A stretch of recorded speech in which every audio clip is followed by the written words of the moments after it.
जनता party के शीर्ष नेतृत्व से हमारा अनुरोध है कि अविलंब इस तरह के बयान देने वाले नेताओं पर अंकुश लगाएं। निसंदेह अगर हमारे साथ एनडीए में कोई नेता शामिल है, कोई दल शामिल है और आप उसके सुप्रीमो के साथ अनर्गल बयानबाजी कर रहे हैं, निसंदेह एनडीए के हर उस नेता के हम समर्थन में हैं जिस नेता के साथ कोई बदसलूकी करे, उनके साथ बद बयानबाजी करे। नमस्कार, स्वागत है आपका डीटीवी भारत में और मैं हूं आपके साथ सृष्टि श्रीवास्तव। मंत्री नीरज कुमार बबलू ने जीतन राम मांझी को लेकर एक बयान दे दिया था कि उनकी जबान फिसल जाती है और अब इसी बयान पर हम प्रवक्ता दानिश रिजवान भड़क गए हैं, हम कह सकते हैं। और साथ साथ उन्होंने एक और बयान दे दिया है कि बीजेपी को ऐसे नेताओं पर, ऐसे मंत्रियों पर अंकुश लगाना चाहिए। क्या कुछ कह रहे हैं आप भी सुनिए। देखिए, भारतीय जनता पार्टी के शीर्ष नेतृत्व से हमारा अनुरोध है कि अविलंब इस तरह के बयान देने वाले नेताओं पर अंकुश लगाए। गठबंधन दल में शामिल हमारे तमाम वरिष्ठ नेता सम्मानित हैं और किसी को इस तरह की टिप्पणी करने का हक नहीं है कि वो गठबंधन दल में शामिल दलों के नेताओं के साथ अभद्र टिप्पणी या अभद्र व्यवहार करे।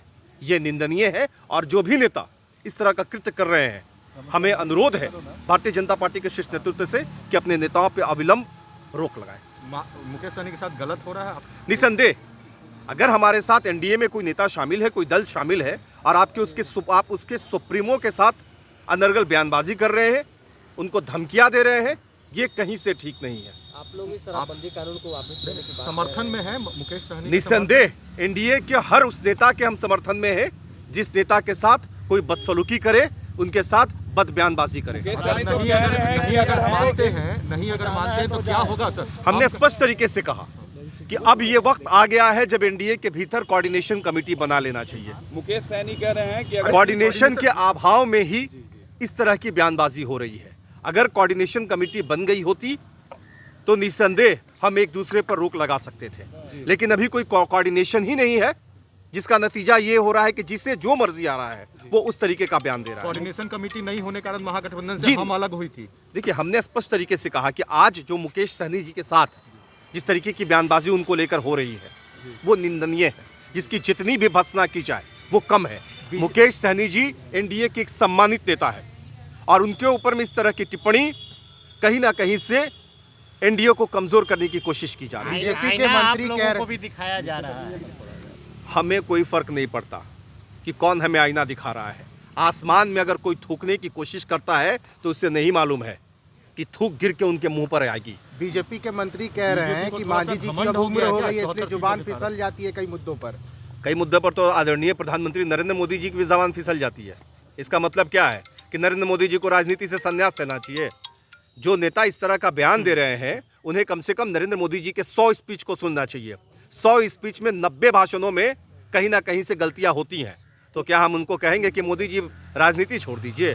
जो नेता इस तरह का अनर्गल बयान देते हैं, हमने पूर्व में भी कहा और फिर कह रहे हैं कि भारतीय जनता पार्टी के शीर्ष नेतृत्व से अनुरोध है कि वैसे नेता पर कार्रवाई करें। आप लोगों ने कहा शराबबंदी को जो है खत्म होनी चाहिए, करनी चाहिए। उमेश कुशवाहा प्रदेश अध्यक्ष है जदयू के, वो कह रहे हैं कि ये जन विरोधी लोग हैं जो इस तरह से मांग कर रहे हैं। तो अगर जन विरोधी बात है तो देश की सरकार को कहें, देश में एनडीए की सरकार है। उमेश कुशवाहा जी के जो नेता हैं वो केंद्र में मंत्री बने हुए हैं। केंद्र सरकार पूरे देश में शराबबंदी लागू कर दे, किसने रोका है भाई? अगर जनता के साथ ये कानून है तो पूरे देश में शराबबंदी हो जानी चाहिए। हम उसके पक्षधर हैं, लेकिन इसका मतलब ये नहीं कि शराबबंदी की आड़ में जहरीली शराब बेचा जाए और जहरीली शराब पीकर के बिहार की आवाम मरे। इसलिए हमने समीक्षा की बात करी है। जी, एक आखिरी सवाल है, क्या लगता है जिस तरीके से एनडीए में पूरा प्रकरण चला, अब नीतीश कुमार जी को आगे एक्शन लेना हमने चाहिए? निसंदेह, चूंकि ये विवाद तब बढ़ा है जब माननीय मुख्यमंत्री नीतीश कुमार जी कोरोना से संक्रमित हो गए हैं। हमें पूर्ण विश्वास है कि माननीय मुख्यमंत्री इस मामले में हस्तक्षेप करेंगे तो तमाम विवाद का सल्टा लिया जाएगा। चलिए ठीक। तो सुना आपने क्या कुछ कहना है दानिश रिजवान का। यहाँ पर उन्होंने मुकेश सहनी को लेकर भी कई बातें कही। उन्होंने कहा कि मुकेश सहनी के साथ जो भी बीजेपी कर रही है वो गलत कर रही है। फिलहाल इस खबर में इतना ही। इसी के साथ देखते रहिए डीटीवी भारत। धन्यवाद।